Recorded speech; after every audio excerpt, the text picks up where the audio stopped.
Bom, agora a gente tem toda uma discussão aí sobre bancos centrais. Deixa eu ver. Bancos centrais, sua história de fracasso, padrão ouro e consequências de seu abandono, instabilidade do sistema de reservas fracionárias, free banking, efeitos das políticas anticíclicas e o que a escola austríaca tem a dizer sobre os modernos instrumentos financeiros e a economia globalizada. Eu queria levar essa parte da aula junto com vocês. Se vocês me permitirem, eu posso até sentar aqui um pouco, desde que a letra não fique refletindo na minha camisa. Acho que uma camisa escura hoje não está refletindo, né? É que essa camisa está protegida pela águia austríaca. Os bancos centrais e sua história de fracassos. Por que história de fracassos? Por que a gente pode afirmar que os bancos centrais fracassaram? A história do Fed ilustra bastante isso, né? Antes de se criar o Fed, as coisas funcionavam normalmente, a economia americana deu um salto fantástico em 100 anos, desde que os pais da pátria criaram uma sociedade baseada no federalismo, no princípio da subsidiariedade, no livre mercado e no respeito à lei. Uma lei bem clara, bem simples, bem concisa. A economia funcionava, crescia. Criaram o Banco Central americano. Depois foi uma sucessão de criação de bancos centrais. Por que eles fracassaram? Qual a causa do fracasso dos bancos centrais? Isso que eu queria... O que vocês acham? Eu vou puxar com vocês. Eu tenho a minha opinião, mas eu não vou dizer agora. Fala aí, quem acertar ganha uma fotografia do Obama. Irresistível. É irresistível. Politizaram o sistema. Como o Ron Paul dizia, né, que os bancos centrais na mão do governo, como uma linha de crédito limitada na mão de um jovem irresponsável, né? Pelo que a gente viu da teoria austríaca, né, os ciclos econômicos eles não são endógenos. Não há como surgir um ciclo econômico de dentro da própria economia, Mercado. Da economia de mercado. Então, em última instância, o Banco Central é quem dispara todos os ciclos econômicos. E pior, ele começa a tentar curar o anticiclo colocando mais do mesmo, né? Mais da causa daquele Exatamente. aquele ciclo. E depois da chamada Revolução Keynesiana, essa coisa se tornou cada vez mais, foi se intensificando cada vez mais e chegou ao ponto atual, né? Os políticos enxergaram que era uma forma de ganhar dinheiro fácil. É irresistível ter esse poder na mão e não usar. Mas antes dos bancos centrais, quem emitia moeda? Era, sei lá, o rei, era o governo. Era o governo. Por que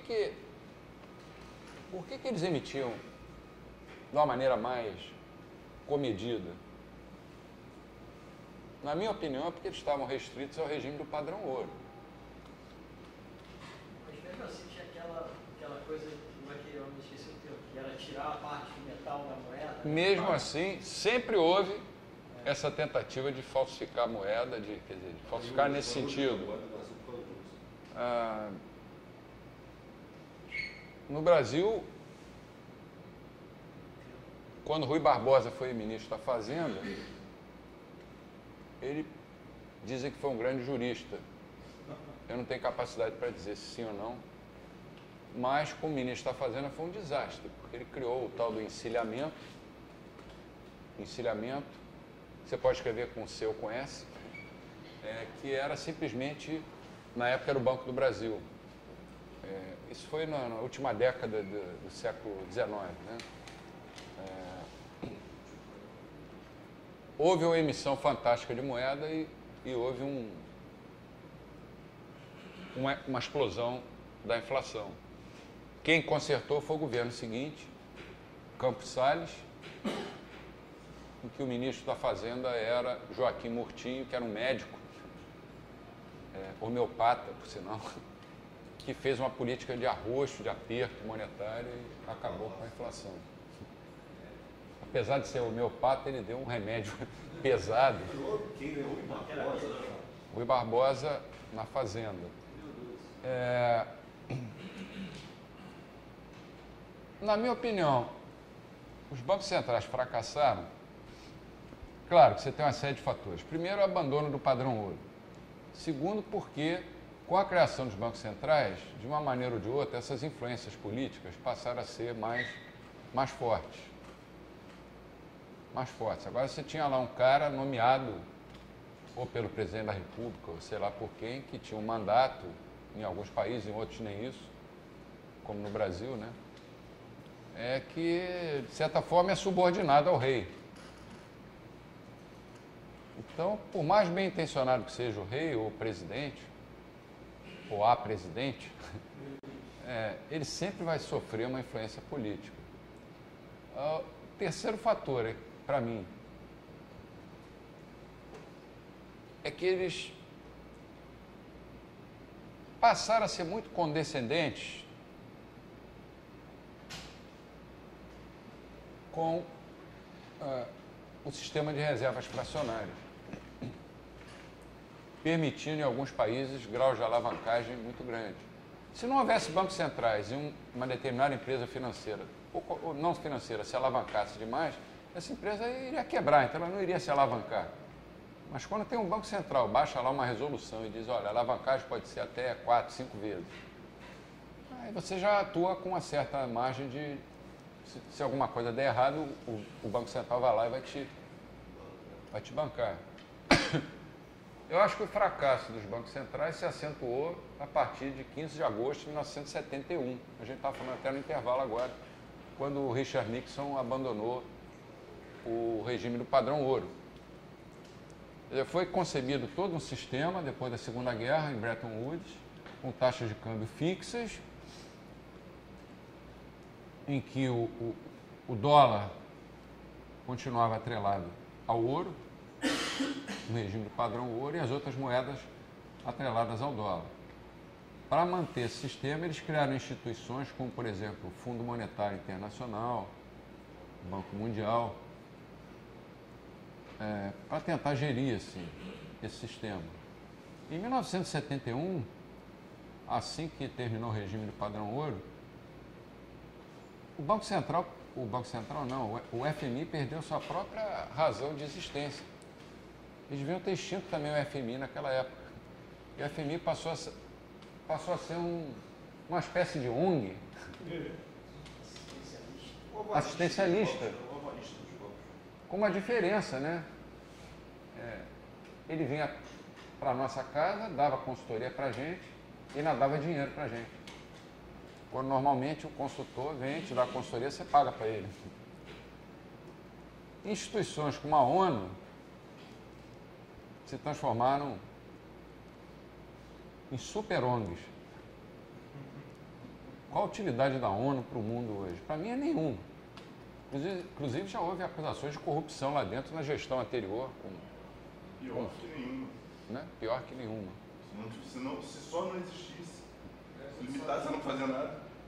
Outra instituição também que eu não vejo como, o porquê da existência, ainda é o Banco Mundial. Para que existe isso ainda? Para que serve? Quer dizer, até os anos 50, 60 ainda se falava nesse negócio, né? Aliança para o Progresso, aqueles programas do Kennedy. Acabou o padrão ouro, os bancos centrais ficaram mais livres ainda para emitirem.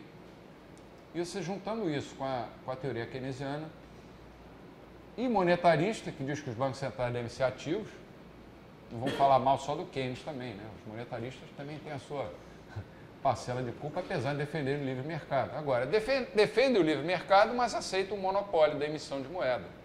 Eu acho que aí eu estou chegando no ponto que eu quero. Já até avancei um pouco ali, mas não vou me preocupar muito com isso. Por que tem que existir um monopolista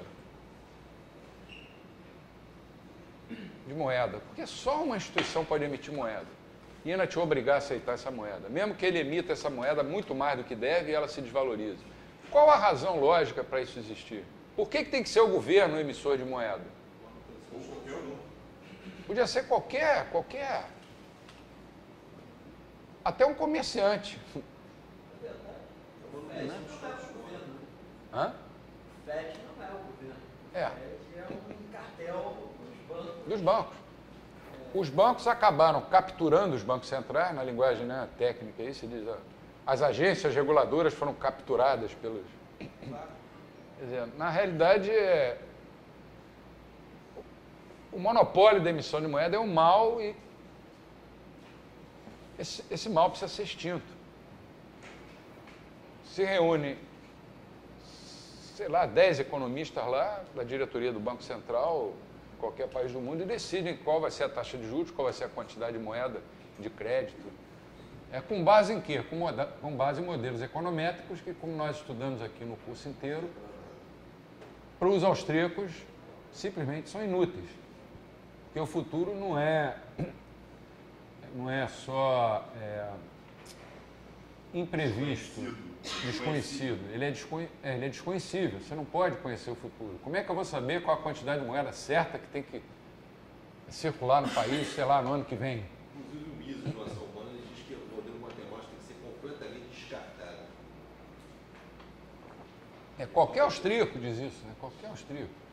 É uma coisa que vai contra o próprio consenso, né? Isso com tanta teoria, com tantas fórmulas, fazem a coisa não dar certo e continuam acreditando na mesma teoria. A matemática cartesiana, você tem um resultado ali fixo, né? Uma coisa mas o pior é não dar esse resultado e insistir na mesma você está lidando com a certeza. Então, como é que você pode ser, ao mesmo tempo, objetivo dentro de um subjetivismo? Não pode. É impossível. Mas eu estou falando até de outra coisa.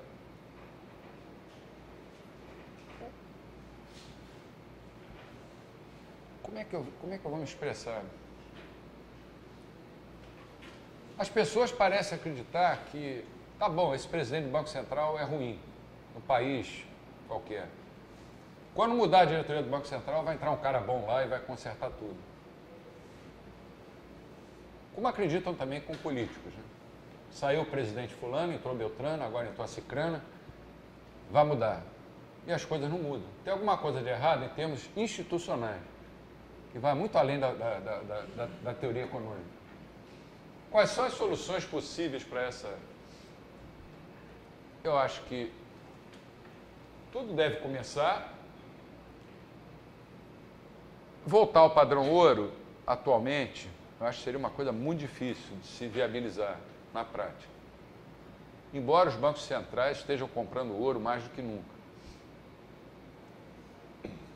Tem lá no site do FED, eu ia até colocar no slide, acabei me esquecendo.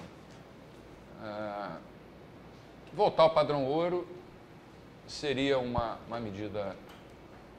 das medidas adequadas, mas existem também outras alternativas. É claro que a estabilidade do sistema de reservas fracionárias é uma coisa que pode ser atacada já, mas falta disposição para isso. Por quê? Porque os bancos centrais foram capturados pelos bancos.